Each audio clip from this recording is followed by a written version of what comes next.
examen que indica pues el diagnóstico, la evaluación y hay una parte también de encontrar los hallazgos que tienen que ver con todo el campo de las obligaciones.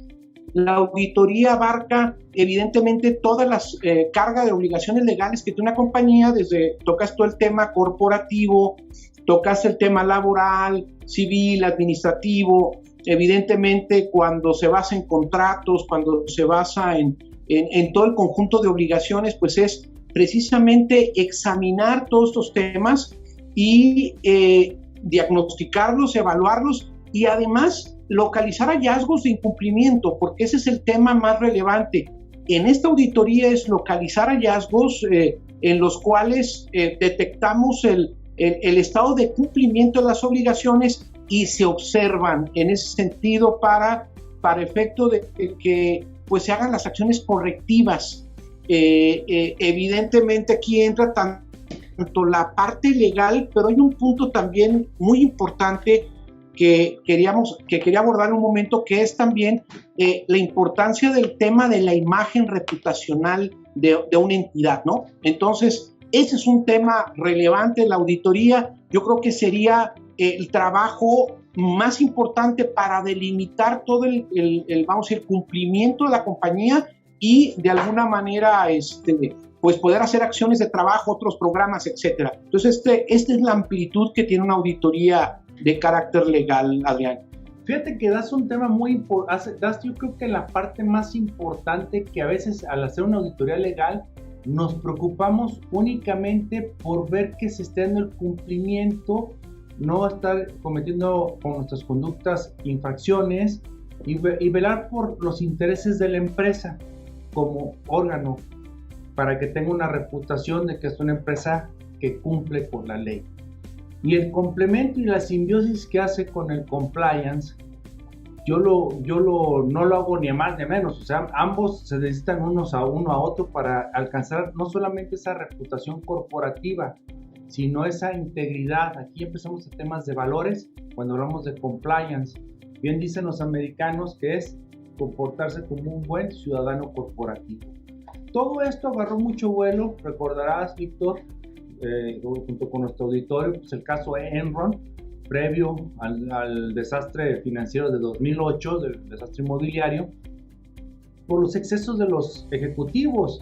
Hasta la firma Arthur Andersen se vio involucrada, lamentablemente salió bien, pero lamentablemente se acabó, porque precisamente es la muestra de cómo una mala reputación determina dentro del mundo de los negocios.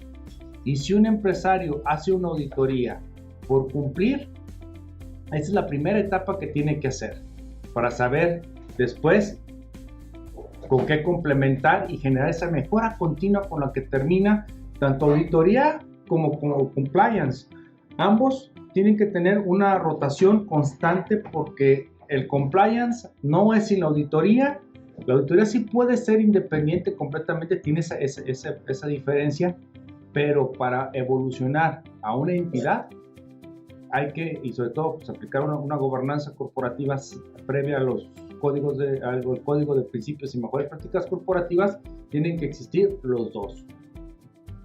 Sí, es correcto. Fíjate que tocas el tema, yo creo que más importante y más emblemático que hemos tenido en cuanto a la importancia de la auditoría legal, porque hay un caso en el año 95, desde 1995, en donde Barings Bank, un banco evidentemente comercial de Reino Unido, también por inversiones financieras realizadas en Singapur y por sobre todo los ejecutivos, hay un ejecutivo Nick Nelson, que de alguna manera realizó inversiones no sujetándose a un correcto directriz empresarial y demás, que le llevó, entre otros casos, a un problema de quiebra financiera, de problema reputacional en el Reino Unido, que es un caso también típico, que podemos decir, en donde la auditoría legal evidentemente pudo haber una detención, detección también, diagnóstico, evaluación de cómo debería de aplicar y bueno, de entrar un tema de futuros en ese tipo de operaciones,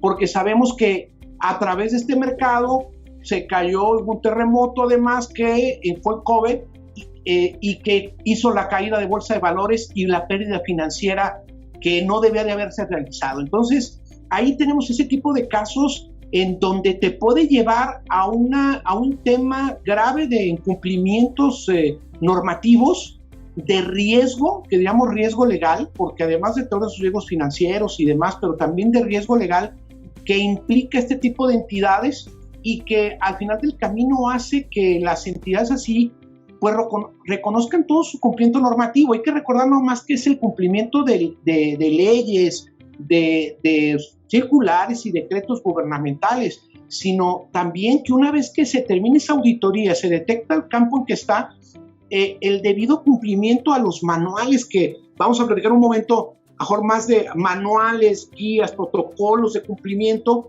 que habrán hecho que, por ejemplo, el director Nick Leeson, que está inglés de este banco, pues no ha llevado a la quiebra financiera a una institución bancaria que tenía tanto arraigo en este país, en Inglaterra, ¿no? Sí, fíjate que o sea, si seguimos con casos y casos, pues está Lehman Brothers, empezamos a ver un poquito más contemporáneos. Hoy por hoy, ¿qué está pasando con Coca-Cola? Valga el comercial, pero Coca-Cola está siendo sumamente dañada su reputación por el daño ambiental que está generando por el consumo, por el manejo del PET, del plástico, y pues está haciendo campañas para tratar de disuadir, firma protocolos con países, acuerdos con compañías de reciclado, y con esto vamos a cerrar el por qué la importancia de la reputación. Simplemente, si tú estás bien, Víctor, puedes andar fuera de estas épocas, podrías andar en cualquier parte de la ciudad y con la frente en alto, Víctor, ahí va el maestro Víctor Kumaro Correa. ¿Sí? Sí. Eso es lo que las compañías tienen. Entonces, ¿qué va a pasar? Víctor se puede encontrar otra persona de su misma integridad y sobre todo sus mismos valores, y se van a entender porque hablan el mismo idioma. ¿A qué voy con esto? Una empresa europea o americana, y hoy en nuestra oportunidad en México, como está el TEMEC, tenemos una gran facilidad, y con la política financiera, económica que tiene Estados Unidos hacia Asia, valga la redundancia, van a buscar a las empresas que cumplan. Nosotros tenemos un cliente que le trabaja 3 piezas a Tesla.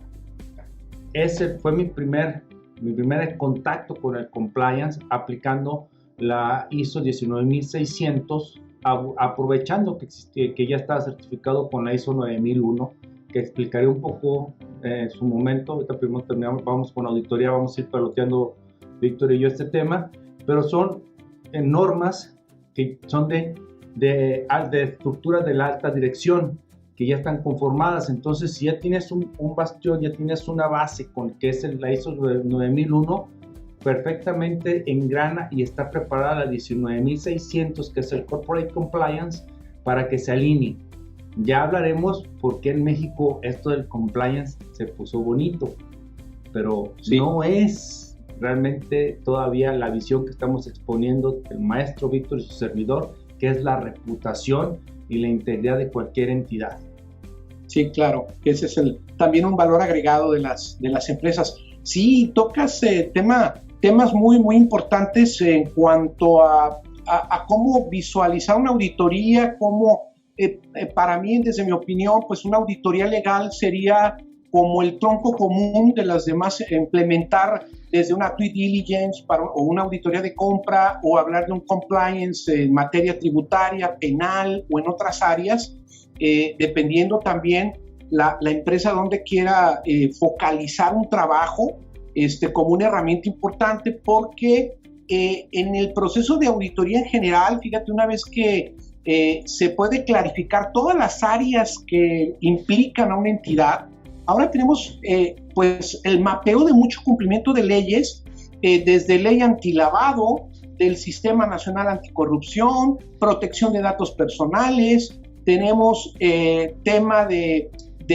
vamos a decir, tributario, que implica también delitos de carácter fiscal y de infracciones también de carácter administrativo. Entonces, el conocer todo el nivel de cumplimiento y además localizar de manera preventiva los riesgos de carácter legal de la entidad, evidentemente con especialistas en cada una de las ramas. Sería muy importante armar los equipos de auditoría, Adrián, desde que tenemos al socio que tiene la cuenta en una firma de servicios, en la cual está este socio, tiene su gerente senior y además tiene su líder de proyecto y a los auditores, ¿no?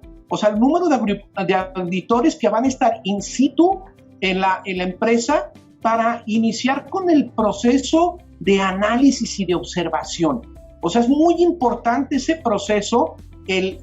Muchas veces tenemos que estar trabajando en ese diagnóstico en general, observación, entrevistas con los diferentes ejecutivos para conocer las operaciones, pero desde inicio, desde los estatutos, desde los movimientos corporativos y en segunda fase también conocer pues todo lo que la administración te pueda proveer.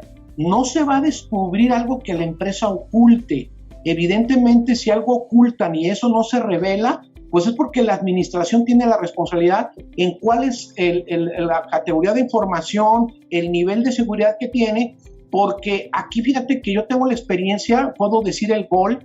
Yo trabajé un año, por ejemplo, en los años 90, en Grupo Sidexitur, una empresa grande en México, cotizó en bolsa y que en la etapa de crisis económica se sujetó a auditoría legal y además a due diligence de compra de compañías que tenían un valor muy importante y que desarrollaron el sector turístico en México, desde campos de golf, marinas, hotelería, etcétera. Entonces, los procesos de auditoría legal eran verdaderamente profundos y había que estar llevando información, documentando obligaciones, y sobre todo la administración por parte del grupo a mí me parecía eficiente porque manejaba, fíjate bien, en ese entonces, estamos hablando 96, 97, manejaba una data room virtual donde teníamos el acceso a todos los contratos de manera, vamos a decir, virtual, pero además también había un archivo legal muy completo para revisar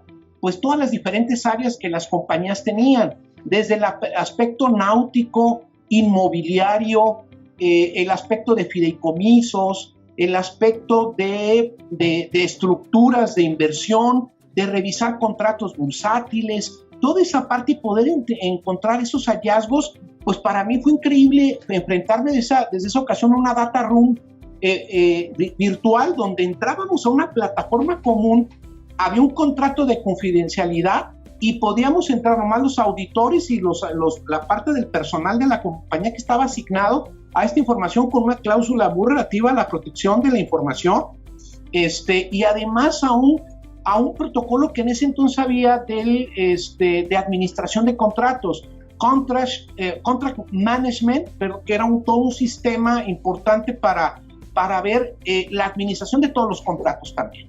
Cuál era la vida de los diferentes contratos que se tenían celebrados y quién administraba cada parte, en qué etapa de ejecución se estaba, cuál era el nivel de cumplimiento, las garantías, la activación de cláusulas de caso fortuito, de fuerza mayor. Eran temas muy, muy importantes que determinaban el nivel de riesgo, que fíjate que nuestro símil, por ejemplo, era en Europa, el libro verde. Es muy importante también entrar a que hay un libro verde de la auditoría legal y que en Europa, de alguna manera, pues tienen esa normativa de las grandes firmas de cómo conformar tanto desde la estructura de la auditoría, de los auditores y su independencia, su autonomía respecto a la administración, porque si no, entonces tenemos un impedimento para que pueda emitir, en todo caso, este informe final.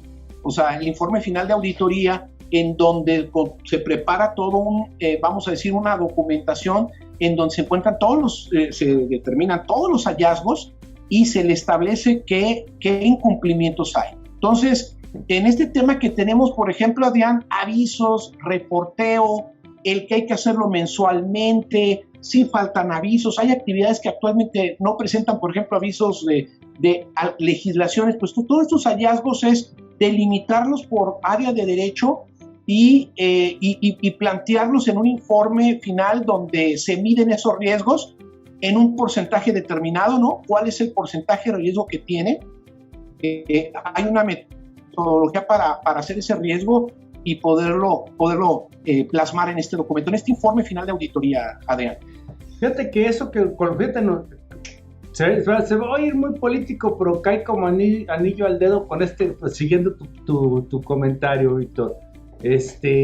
¿Por qué? Porque existe, estás diciendo en el informe vamos a establecer en la etapa de auditoría una gestión de riesgo. Entonces ahí se acciona, si no propiamente el compliance, es donde empiezas a emplear una categorización para hacer tu métrica, lo que le llamamos el semáforo o el cuadrante del semáforo, que es de los riesgos más elevados a donde no hay riesgos. Es una evaluación que parte del resultado de la auditoría, de decir, oye, ¿sabes qué?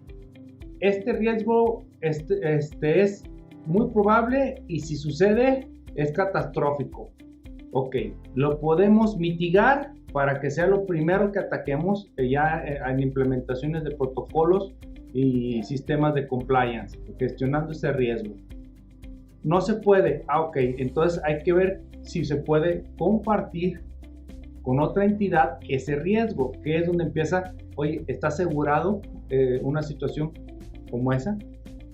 Y ya de ahí difieres un poco ese riesgo. Entonces, en el compliance, realmente nosotros tenemos que partir de ese mapa para ir obviamente de lo rojo, naranja, amarillo, verde, el pliego de tareas que vamos a desempeñar de acuerdo a las áreas, bien dijiste.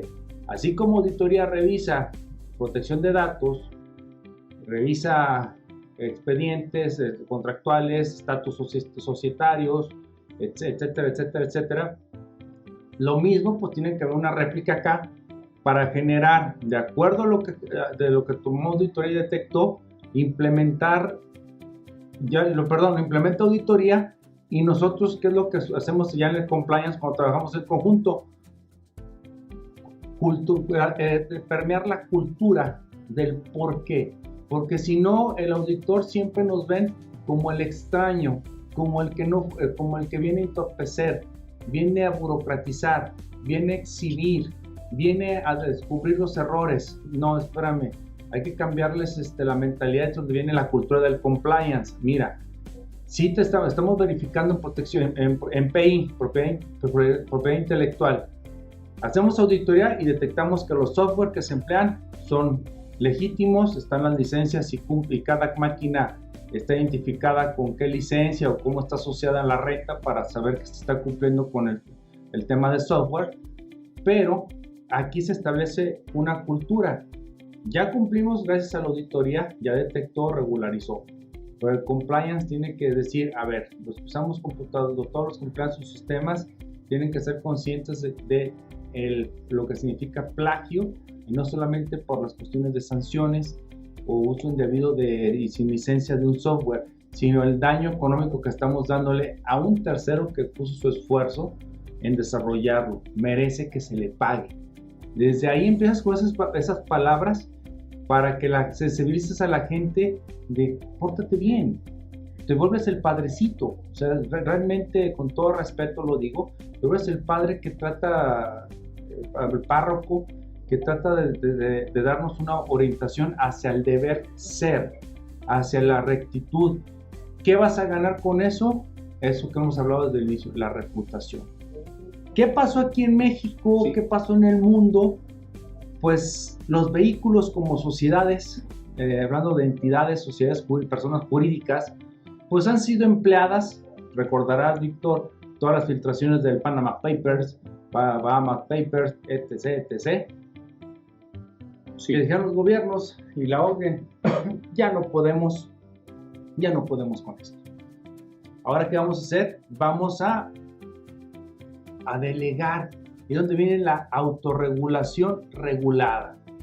Este tema a mí me gusta mucho porque es reflexivo de nuestro comportamiento. Y dices, bueno, ¿por qué otra vez nosotros tenemos que hacer las cosas? Bueno, porque gracias a los vehículos, estos vehículos societarios se han cometido infinidad de delitos.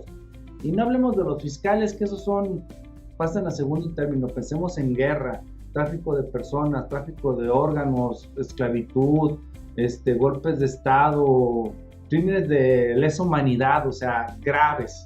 ¿Y cómo se ocultan? Con personas jurídicas.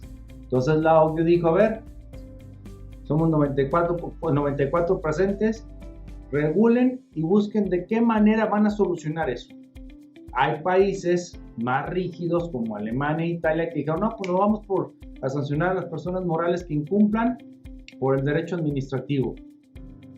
Principalmente Hispanoamérica, por decirlo de alguna manera, los países latinos, tanto de Europa como México como América, nos inclinamos más por sistemas garantistas por el lado penal. Y de ahí donde llamó la atención hasta Eugenio Zaffaroni, que decía, pues no me suena esto, lo justifico, pero no es lo común, se rompió el paradigma. Ya, un ente que no puede ser sujeto del derecho penal, pues ya lo va a hacer, pero no lo va a hacer como directo infractor o directo delincuente, va a responder. ¿Sí? ¿Qué opinas en eso, Víctor? ¿Cómo estamos viéndolo aquí en México? Sí, pues fíjate que es exactamente, creo que viendo la reforma en materia penal, sobre todo a incorporar la responsabilidad penal de las personas morales en los delitos que el propio 11 bis del vamos a ir aquí, del Código Penal, de nuestra legislación federal, pues nos establece el catálogo de delitos en que las personas morales, independientemente de vamos a decir, de la responsabilidad de personas físicas, pues se abría una carpeta de investigación y se tendría que ver la responsabilidad penal de las personas morales. Entonces, yo creo que aquí es donde tenemos el papel de justificar plenamente la auditoría legal, los trabajos de compliance, para efecto de evaluar esos puntos cada vez a una entidad, porque esos son los riesgos legales. Te voy a decir, el empresario evidentemente no los va a detectar, mejor detectará los financieros, los económicos, los operacionales. Podemos tener riesgos de diferente situación, hasta riesgos biológicos como el que estamos en esta situación de esta pandemia, pero los riesgos legales normalmente en la operación necesitaríamos analizar el entorno de esa entidad legal para identificar los riesgos corporativos, los riesgos de carácter fiscal, los riesgos de carácter penal, ¿no? Porque aquí es donde a través de la documentación y de las acciones de mitigación que tendría el compliance, pues evidentemente podrías trabajar en una defensa penal muy, muy adecuada, porque hay que recordar a nivel internacional, tratados internacionales, ya se recomendaba por la Organización para la Cooperación y Desarrollo Económico en la parte penal, pues que actualizaran también su legislación, que se incorporara el tema de la responsabilidad penal de las personas morales con esos parámetros.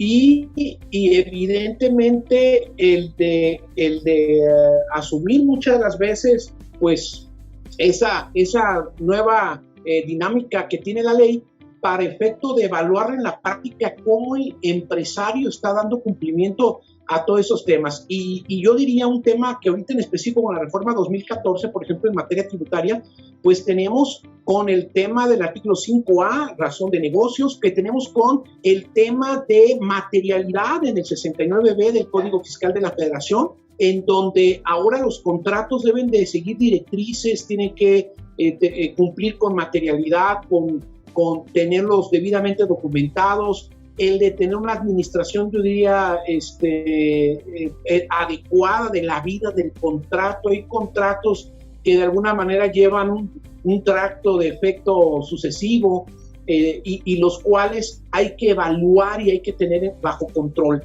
Y más cuando las empresas pues están en actividades económicas que requieren de mucho mayor vamos a decir, importancia al documentar contractualmente sus obligaciones y determinar el grado de riesgo que tienes con ese tipo, con los cumplimientos que fueron parte del hallazgo de la auditoría. Y imagínate una auditoría, yo diría, una auditoría legal con un programa de compliance adecuado en materia penal y tributaria, pues yo diría que tendría un grado, yo diría, adecuado de seguridad, ¿no? Porque actualmente encontramos hasta acciones de investigación administrativa desde la UIF, a nivel desde internacional, y temas donde vamos a encontrar, pues, investigación, y que muchas veces el empresario no sabe esos temas y que de alguna manera tiene que tener la documentación adecuada para acreditar todo este nivel de cumplimiento en todas las áreas de derecho que impliquen. Es importante que el experto en materia legal pues detecte en un mapa de riesgo y además en un mapa legal cuáles son los ordenamientos y áreas del derecho que implican su funcionamiento, pues yo diría, tanto en sus estatutos, en su objeto social, cuáles serían estos áreas de derecho y prácticamente, pues a partir de ahí, empezar con este checklist, ¿no? de estos temas, Adrián. Sí, ¿Cómo lo ves? Fíjate, Víctor, aquí lamentablemente en México pues vamos a pasos lentos, pero se están dando. Bien, resaltas que, bueno, para este año pues se modificó el artículo 11 bis del Código Penal Federal para dejar ya mejor articulados los delitos fiscales por los cuales puede ser responsable penalmente, de acuerdo al 421 del Código Penal Federal, el Código Nacional de Procedimientos Penales, disculpen, las personas jurídicas. Sin embargo, pues esto lo tenemos desde el 2010, perdón, 2008, y empezó en 2016 por el vacatio legis que se tuvo, y en agosto de 2016 comenzamos. Van 4 años, ahorita justamente estamos próximos a cumplirlos, pero apenas en 2017, bueno, hago un pequeño entorno, si me permites, Víctor. Existe la Organización Internacional Estandarización de Organización Internacional para Estandarizar, o que es la ISO, que se conoce por sus siglas en inglés. De ahí surgen este tipo de estándares de calidad, cuidado de la vida y del medio ambiente. Entonces, ¿qué surge? Desde hace tiempo la norma ISO 19600, el Corporate Compliance, cumplimiento corporativo, bien lo explicabas tú hace unos momentos. Posteriormente, ¿qué hace España? España en 2010, a través de una nomenclatura que equivale a la NMX mexicana, que se le denomina UNE, una norma española avalada por AENOR, la Asociación Española de Normalización, avala y gesta y traduce y se queda con los derechos, obviamente de traducción para que puedan distribuirlo, el Corporate Compliance en el 2010, justo cuando inicia y da elementos de acuerdo a la circular número 1 que emite la Fiscalía General del Estado Español. Dice, a ver, cualquier entidad puede y debe de tener el compliance. ¿Por qué? Porque está en constante riesgo, en constante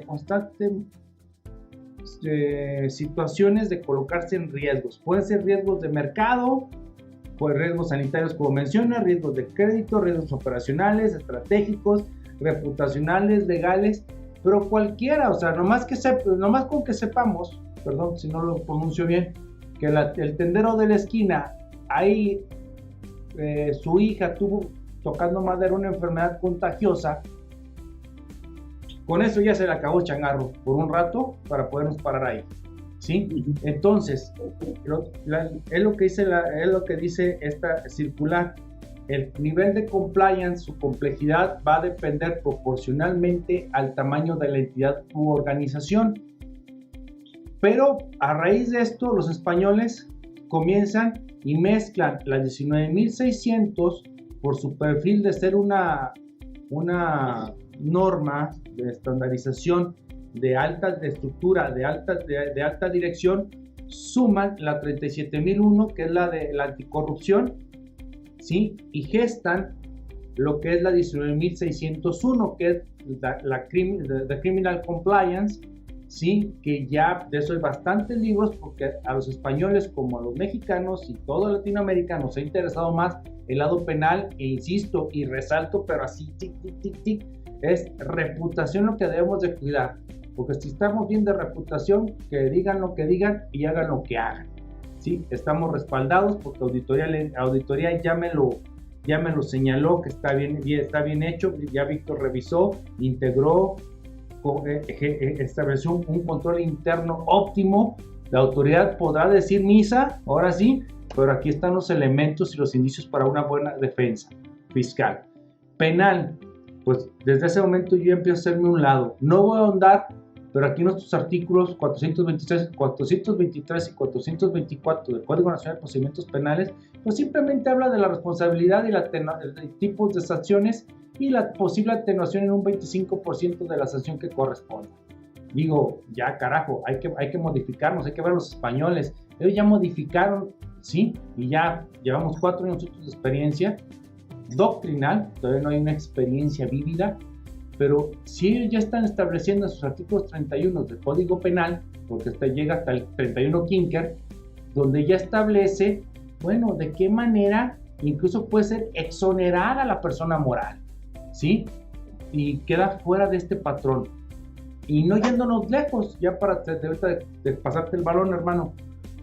En junio, si no me equivoco, del año pasado, sacan crean la AEONOR, precisamente, la UNE 19602, que de hecho, ahorita voy a mostrar por literatura que tú y yo traemos, Víctor, ¿sí? Sí. O sea, precisamente de cómo una persona moral, de una pyme, una pequeña y mediana empresa, tiene que cuidarse. Y los cuidados, está bien sencillo, te lo aplicas y generas, ¿cómo se llama? En la misma estructura, insisto, ya tienes el 19.600, clava la 19.601, pum, pues ya nomás llega así, y afilas, así como que pones los ladrillos, 19.600, enjarras, y ya pones los 19.601, y llegas, y ya nomás le das el acabado a la pared, y ya tienes un muro hermoso, que se llama reputación. ¿Sí? Sí. Estamos hablando de una manera muy coloquial, todo esto lleva un tecnicismo, pues, de hablar de los códigos, como bien mencionas, de códigos de conducta, códigos de ética, lo que hemos hecho, Víctor, con nuestros nuevos clientes, hacer videos en cada área para concientizar, para que haya cultura en la persona, cultura jurídica y cultura de conciencia, no me refiero a otra cosa, ni quiero ser peyorativo, pero eso es lo que nos va a hacer que el compliance sea efectivo. Y la auditoría, para mí, Víctor, de verdad, te veo trabajar, te observo cuando hagas prácticas. Ahorita por eso me quedé viendo así, dije, no deja de sorprenderme la manera en que manejas esa parte de auditoría. Ahorita mencionabas los riesgos y vean la óptica, nomás para cerrar, así ya, Víctor, te cierro y le sigues. En auditoría empieza a detectar los riesgos para empezar a apagar ese fuego. Aquí, en el compliance, ¿qué hay que hacer? Hay dos tipos de riesgos, ¿sí? Que hay que tener muy presentes. Los riesgos inherentes, ¿sí? Y los riesgos extraordinarios. Los inherentes, pues, son aquellos que están íntimamente ligados con las actividades que realiza en su actividad preponderante la entidad. Entonces, eso yo los tengo que tener perfectamente medidos, y auditoría es el que los encuentra y los apaga. Pero vienen aquellos que son los extraordinarios, como su nombre lo dice, son fuera de lo normal, como ahorita para el efecto COVID, que es lo que sucedió en España. Sacaron ya sus protocolos COVID, el protocolo COVID albercas, protocolo COVID, hablando de UNES, de una norma española, spas, bares, restaurantes, pero a través de normas. Esa es la gran ventaja de allá, y aquí no entendemos, y hablo hacia los legisladores, hacia los capacitadores y a nosotros mismos como prestadores de servicios. Hay que traernos la misma ley federal de metrología y normalización establece que existen las NOM, las NMX y las normas internacionales. Y estas últimas son referencias para las NOM y las NMX. ¿Por qué no la puede implementar si allá en España sacan norma española que regula cómo puedes convivir en los centros turísticos. Adóptalo, no pasa más, ya lo experimentaron, ya sacaron pruebas de laboratorio, ya hicieron todo un protocolo, hicieron los protocolos que se deben de seguir. Pero perdón, Víctor, aquí yo sigo, tú y yo somos iguales, seguimos y seguimos. No, sí, claro, no es que tocas realmente la importancia central desde la auditoría legal como trabajo, yo diría, de diagnóstico, de trabajo donde se implementan técnicas precisamente de auditoría, de observación, de hallazgos, de presentar un informe final con los resultados en cada una de las áreas del derecho que tiene la compañía, pero luego además todo este sistema de compliance en donde vas a preparar pues los protocolos, vas a preparar los programas, en donde inclusive desde manera de delitos y demás, pues cómo tener adecuadamente canales de denuncia, procedimientos, regulación y códigos de conducta. Entonces, para la empresa, y la capacitación también para la empresa que debe de tener sobre ese mantenimiento, porque eso le va a permitir precisamente mitigar el riesgo. Decías, tú hablabas efectivamente del sistema de gestión de riesgo, en donde tenemos un riesgo verdaderamente inherente a las actividades, al objeto social que tiene la compañía y sus actividades económicas, y por el otro lado a un riesgo extraordinario que también tendrías que tener un sistema para trabajar en cada uno de esos temas. Y aquí pongo un ejemplo, ¿no? Cómo llega a un riesgo extraordinario que no teníamos considerado a principios de este año, y que las empresas entran ahorita a un sistema, déjame decirte, se ha convertido mi asesoría, mi consultoría y mi práctica en estar regulando qué está pasando con los decretos sanitarios, qué pasa con estos botones de alerta, y se ha convertido en nuestra práctica de que ya me hablan de empresas, oye, ¿me puedes explicar qué pasa? ¿Qué tenemos que hacer? ¿Qué pasa con la parte laboral? ¿Qué pasa con el cumplimiento de contratos? Y máxime que pues servimos a industrias que están verdaderamente en cadenas de valor con empresas en el extranjero, y que tiene una importancia su reapertura, ya sea como actividad, lo vimos clasificado como actividad esencial, no esencial, pero todo mi trabajo se centró mucho en esa actividad, evidentemente de consultoría, y con llamados para estar también haciendo propuestas para auditoría legal y cómo mantener los compliance. Y fíjate que se han aceptado sectores, por ejemplo, educativo, me llama la atención educativo, automotriz, farmacéutico, en donde efectivamente te dicen, oye, ¿cuál es la técnica que debes de tener para el desarrollo? Pues mira, la técnica es precisamente volteando a ver los procedimientos de planeación y programación de una auditoría, pues en general, puede servirnos inclusive como referencia. No es lo mismo, pero las normas, cuando teníamos normatividad para auditoría financiera, evidentemente no es lo mismo, pero aquí es traducir al levantamiento de esas observaciones, esos hallazgos, en una técnica precisamente desde la observación, conocimiento y sobre todo del control documental. Ya sea, vuelvo a reiterar, puede ser electrónico o puede ser también, y más, cada vez más electrónico que físico. Entonces, ahí es cuando yo hablaba de la importancia de conocer la data room. La data room puede ser, vuelvo a reiterar, si es un documento ahorita, sobre todo que tenemos la limitación en cuanto a reunión y demás, pues tener una data room en un programa donde podamos entrar por áreas. Ya hay módulos en este sistema, en esta plataforma, donde yo puedo entrar, por ejemplo, a la carpeta ambiental y entro a las carpetas de cumplimiento, entro a la corporativa y conozco los libros, conozco las asambleas y voy desplegando en cada menú, cada área, ¿no? En tributario conocería la presentación de declaraciones, sí tenemos dictámenes fiscales, sí tenemos evidentemente los contratos principales, cómo se integró y cómo tenemos esos elementos. Evidentemente una auditoría integral, la data room probablemente tenemos que complementarla con sana distancia, con una entrevista que pudiera hacer a través de un medio electrónico en principio, pero probablemente también sea la observación sea una técnica de auditoría muy adecuada. Entonces, toda esta práctica, yo puedo decir, nos lleva a implementar correctamente los manuales y vamos a decir, todo el trabajo que el compliance ya vaya a tener como trabajo, vamos a decir, de mantenimiento. Y la auditoría a lo mejor con esta situación pudiera espaciarse. Yo esperaría también de las autoridades mexicanas, de los legisladores, que se acerquen al derecho comparado que tú acabas de decir ahorita en la parte de metrología, en donde pues es el ejemplo de Europa con las normas españolas, con la 19.601, 19.602, con estas normas que le deberían de servir para efecto de también iniciar con estos protocolos. Imagínate ahorita que tuviéramos ya protocolos normativos y de autorregulación en materia de COVID, ¿no? 19.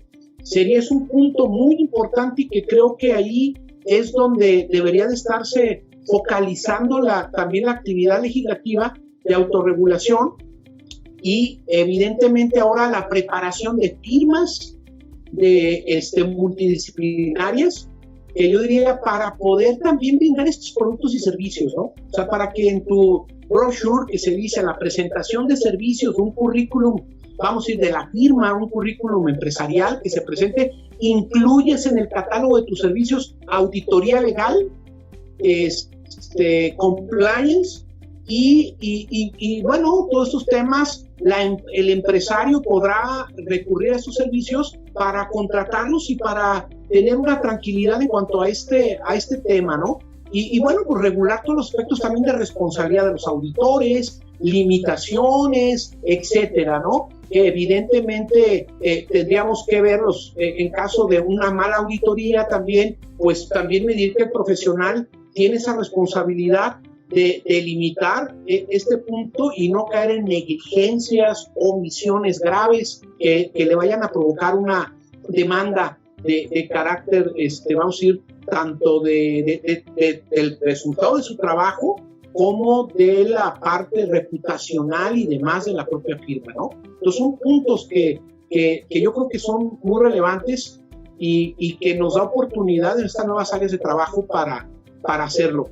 Independientemente de nuestro legislador tarde en voltear a ver todos estos fenómenos y todos estos datos fácticos que se dan y de normas también que tenemos en el extranjero, pues sería también nosotros difundir esta parte, ¿no? Para que volteen a verle y digan, es relevante, hay que regularla, Adrián, ¿cómo ves? Sí, pues ya para ir cerrando, Víctor, mira, yo tengo una visión en esto que, platicando cuando inició todo el tema del compliance, para mí siempre fue muy inquietante, muy atractivo, porque pues lo veía de una manera de, pues bien dicen mis padres, prefiero dormir bien que comer bien, entonces hay que hacer las cosas que nos den tranquilidad.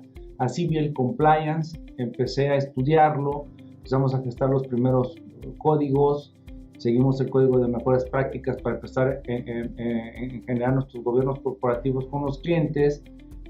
Fui participando un poco más en comités de cumplimiento, y tú diste con un tema muy importante. ¿Cuál es el tema? Que tú no puedes saberlo todo, ¿sí? De ahí partimos de esa primicia. La segunda es, ustedes tienen que tener mucho cuidado cuando elijan ofrecer estos servicios y ser y con mucha humildad partir de este pensamiento. Para eso se establece en el Corporate Compliance dos aspectos muy importantes. Tenemos uno, que si tú actúas por el tamaño de la entidad de manera individual, serás un Compliance Officer, donde tú vas a tratar de establecer estos patrones, ¿sí? Y tú tener esa capacidad por lo pequeño, sin ser peyorativo, de la entidad. Sin embargo, viene el otro lado, que te puedes convertir en el CCO, que viene a ser el Chief Compliance Officer, donde te vuelves el director de diferentes especialistas. Y aquí es donde resalto y tomo tu comentario, Víctor, donde tienes que buscar esos expertos, porque yo recuerdo cuando se integró con nosotros de manera de alianza para este servicio, un especialista, Roberto Rubalcaba, en el tema de protección de datos personales. Yo recuerdo, y pues sin temor y ni vergüenza, pues cuando entró a una oficina donde tuvimos la entrevista, en una oficina, le dije, oye, ¿cuántas infracciones y a cuánto equivale ahorita el riesgo en protección de datos que estoy incurriendo? Ya cuando me dijo la cifra, le dije, mi hermano, empieza a arreglar esto. Hoy por hoy cumplimos, y como yo no puedo tener un servidor que cumpla con la norma ISO 17001 respecto a protección de datos, ¿qué es lo que haces? Trasladas el riesgo o el cumplimiento. ¿Y qué hacemos? Le pagamos a una empresa especializada en eso, y de esa manera su capacidad y su especialidad hacen que yo cumpla con eso. Él me lo explicó y dije, bueno, pues sí, así ya no puedo tener una gran empresa, porque aún no lo somos, para tener esa capacidad de tener servidores de esa magnitud, de seguridad, inviolabilidad y pues, protegido. ¿Y cuántas empresas, partiendo desde ahí, se han preocupado por eso? ¿Cuántos han leído si el Drive de Google, si Dropbox cumple con esa normativa para decir tu información está a salvo? Bien decías, están los programas con los ERP, con los que se operan todos los servicios, los servicios ya de cualquier firma jurídica. Realmente el acceso que le das a tu cliente, nada más lo tiene tu cliente, nadie más lo puede hackear, por decirlo de alguna manera. Entonces son temas que con esto yo cierro, Víctor, mi intervención en esta ocasión, que hay que ofrecerlos, porque lo de hoy es eso, es cumplir, y sobre todo entender que cuando la norma tiene una esencia y una finalidad, no hay que cambiarla, ni el gobierno ni nosotros. La norma se crea para algo. Sí. Con eso yo cierro. Claro. Sí, claro, Adrián, creo que tocaste los temas de las, sobre todo normas oficiales y en cumplimiento también de protección de datos, y cómo evidentemente pues esto hay que recurrir a empresas especializadas para realizar los contratos correspondientes y tener el resguardo de la protección de los datos. Y sobre todo, fíjate que en el tema tocas un tema me parece sensible, que es el resguardo de esa información, pero además el resguardo de la información, tanto que información financiera, patrimonial, de la propia entidad, tan sensible en este tema, pero también de temas de información de proveedores, de clientes. ¿Cómo voy a resguardarla? ¿Cómo voy a respetar los derechos ARCO de los que me digan cómo vas a proteger la información de la base de datos que tengas y cómo vas a hacer el manejo de la misma, ¿no? Entonces, son temas de auditoría de verdaderamente profunda ahí, el de conocer también a ese proveedor, a esa empresa, para ver qué protocolos tiene de seguridad. Y bueno, pues es un tema que se va haciendo cada vez mayor y que sí requiere de expertise, pues muchas veces multifuncional. De ahí, por eso, una auditoría debe variar con el tamaño de tus auditores, de tu gerente senior, de tu líder de proyecto, y además desplegarlos en cada una de las áreas, porque no va a ser lo mismo desde una micro o mediana empresa hasta una empresa financiera muy sofisticada, ¿no? En donde tendrías que diversificar a personal en cada una de las áreas de manera muy importante, para que el trabajo y el proceso sobre todo de planeación de la auditoría, que es un punto muy importante, vamos a decir, el tiempo que va a llevar los trabajos, la información que se va a recolectar y demás, pues funciona en esta programación y en esta planeación en general de una auditoría. Y de ahí también recomendar los puntos de compliance, que tocaste muy bien los temas de cuando es independiente, cuando hay un oficial de cumplimiento, o la importancia que tiene hacer derecho comparado tanto con las normas españolas como con el libro verde. Lo vuelvo a citar, el libro verde europeo, que tiene que aunque cada una de las naciones adapta las reglas, tienen este libro que de alguna manera nos puede servir como indicador también para este trabajo y para implementar las metodologías y técnicas de revisión, ¿sí? Entonces, pues yo creo que tocamos puntos muy relevantes y yo pues también cerraría mi participación concluyendo en este tema.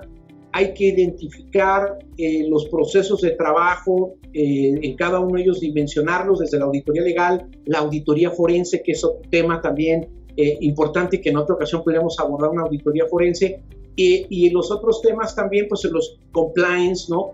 Que hablamos del tax compliance, criminal compliance, el corporate compliance, y finalmente pues también tenemos el tema de la due diligence, que también es una auditoría de compra muy especializada, que pueden compartir técnicas y procedimientos, pero que tienen objetivos muy claros en el trabajo de los profesionales en cada una de estas áreas, Adrián. Y pues cierro con eso agradeciéndote siempre a ti, a tu equipo, a todos los que están detrás también de todas estas tecnologías. No es fácil, Adrián. La conectividad y todo esto nos lleva tiempo y también es un trabajo muy relevante. Por eso mando un fuerte abrazo a todo el equipo, te agradezco a ti siempre la invitación y pues con esto me gustaría concluir la intervención y espero yo que en otra ocasión tengamos la oportunidad de poder pues ahondar más en aspectos de estos temas. Muchísimas gracias, Adrián. Pues mi hermano, pues con esto también cerramos, te mando un abrazo, de verdad. Pues hoy coincidimos, hermano. Hoy tienes en el Centro de Estudios del Derecho de la Empresa, en sede, tienes tu curso de defensa fiscal estratégica. Y pues yo precisamente con el tax compliance o cumplimiento tributario, para poder ambos tratar de fomentar la cultura de la preparación a distancia, que es un tema que hemos ido madurando, estamos coincidiendo, y pues bueno, tenemos que amenazar a todos que a partir del 13 de agosto comienza Fiscalística Masterclass. Es una sorpresa la manera en que lo vamos a llevar, para poder llevar y cumplir con los protocolos, pero ya no va a ser lo de siempre. Y Fiscalística van a ser 4 semanas, 4 jueves, y bueno, pues aquí nos acompaña uno de nuestros ponentes. Tenemos la compañía del Ciudadano X, del maestro Luis Casarín, en compañía de la doctora Diana Bernal, ex titular de Prodecon. Van a llevar un panel interesante. Vamos a tener panel por parte del Ilustre Nacional Colegio de Abogados de México con temas interesantes. Va a acompañarnos el maestro y actual presidente de la Academia Mexicana de Derecho Fiscal, el maestro Arturo Pueblita. Va a acompañarnos el maestro Víctor Gumaro, que aquí está mostrándonos quién es. Muchas gracias. Y pues nos van a acompañar nuestros amigos los Fabianes, tanto Oscar como Alfonso, con temas relevantes ya con esta nueva fiscalidad. Y se va a venir el maestro Rafa Raya con el tema de la fiscalización y defensa en la seguridad social. Entonces, pues hay que prepararnos, y Fiscalística para eso viene. Pues Víctor, muchas gracias por este comercial, y bien, con esto nos despedimos, y ya saben, síganos en redes sociales, porque si no, vamos por ustedes. Nos vemos en la próxima. Chao.